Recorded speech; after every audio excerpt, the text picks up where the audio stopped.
Kutaa humnootiin Itoophiyaa keessa sosso'an Jubaalaandiif ittaanaa pireezidaantii kan ta'an Mahmud Sa'iid Itoophiyaan gamtaa kana keessaa baafamuu akka morman sagalee Ameerikaa damee tajaajila gaanfa Afrikaatti himaniiru. Mahmud akka jedhanitti haalli nageenyaa lafarra jiru waldhabdee waggaa tokkoof Itoophiyaa fi Somaaliyaa gidduu ture sanarraa addatti ilaalamuu qaba. Kunis Itoophiyaan Somaalilaand waliin waliigaltee mallatteessiteerraa addatti akka ilaalamu barbaadu. Mahmud loltoota Itoophiyaa achi baasuun Al-Shabaabiif faayidaa qabaa jechuudhaan falman. Marka weyn waxaan ka qabnaa kaalinta Itoobiya ay ku leedahay amniga Soomaaliya haddii laga saaro inay ka faa'iideeyaan khawaarijta. Ga'een Itoophiyaa nageenya Soomaaliyaa keessaa yoo kaafame warra khawaarijii yookaan immoo warra karaarraa maqe akka fayyadu lammiileen Soomaaliyaa tasgabbii dhabuun akka isaan mudatudha. Inni kun baay'ee nu yaaddessa. Yaaddoo kanas duraan ibsineerra. Ejjennoon keenyas kanuma. Mahmud tibbana Finfinnee keessa ka turan yoo ta'u hoogganaa raayyaa ittisa biyyaa Fiild Maarshaal Biraanuu Juulaa dabalatee qondaaltota Itoophiyaa waliin wal arganii turan. Mahmud Saa'id Aadan sagalee Ameerikaaf akka ibsanitti walta'iinsi Soomaaliyaa fi Itoophiyaa hawaasa naannoo loltoonni Itoophiyaa keessa socho'aa jiraniif nageenya jiru ni dabalaa jedhan. Marka arrintaas si miisaan leh oo waaqici ah oo run oo Soomaaliya gudaheeda ka shaqayn karto oo iskaashi amni oo macno leh keeni karto. Dhimmi kun madaalli qabatamaaf garaa qulqulluun Soomaaliyaa keessatti hojjechuu danda'uun tumsa nageenyaa hojiirra ooluu danda'u mirkaneessuu danda'uun akka ilaalamu barbaanna. Sun haala adda ta'een akka ilaalamuuf akka qophaa'u barbaanna.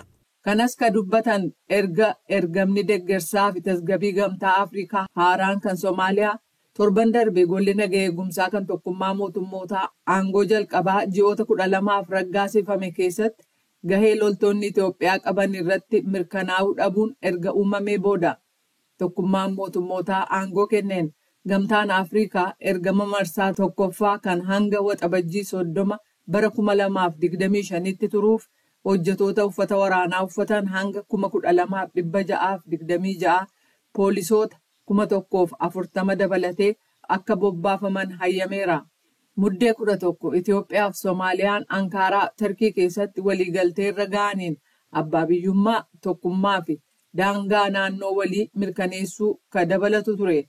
Ergasii booda qondaaltonni Soomaaliyaa loltoonni Itoophiyaa humnooti gamtaa Afrikaa keessatti qooda qabaachuu danda'aniif banaa ta'uusaa mirkaneessaniiru. Gama biraatiin qondaaltonni Soomaaliyaa akka jedhanitti lakkoofsa sana keessaa gara 11,000 biyyoota 3 jechuun Ugaandaa, Jabuutii fi Keeniyaa irraa argachuu isaanii himan. Torban darbe tokkummaa mootummootaa irratti bakka bu'aan Itoophiyaa Tasfaayee Yilmaa Saabo mirkanaa'uu dhabuu dhimma kanaa irratti dubbataniiru. The transition from ATMIS to AUSOM takes place amidst these uncertainties. We share the high expectation.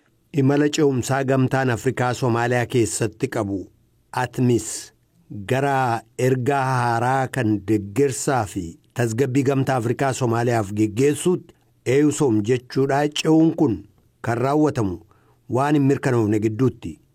Bu'aa nageenyaa hangammaatti argame kunuunsuun tasgabbii yeroo dheeraa Soomaaliyaaf gumaacha gaarii akka taasisu ergama haaraa kan deeggarsaaf tasgabbii gamtaa Afrikaa Soomaaliyaaf geggeessuurraa ga'ee olaanaa ni qooddanna. Jechuun torban darbe gola nagaa eegumsaaf ibsaniiru.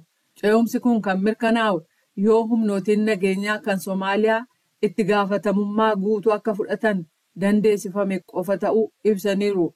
Obbo Tasfaayeen akka jedhanitti Itoophiyaan ergama gamtaa Afrikaa Soomaaliyaa keessaa qabutti hirmaachuutti fufuuf qophii ta'uu agarsiisaniiru. We look forward to working closely with the federal government of Somalia that we trust will continue to be a committed partner in counter-terrorism efforts. Mootummaa federaalaa Soomaaliyaa kan tattaaffii farashorkeessummaa keessatti michuu kutannoo qabu ta'e itti fufa jennee amantaa qabnu waliin walitti dhiyeenyaan hojjechuu barbaanna.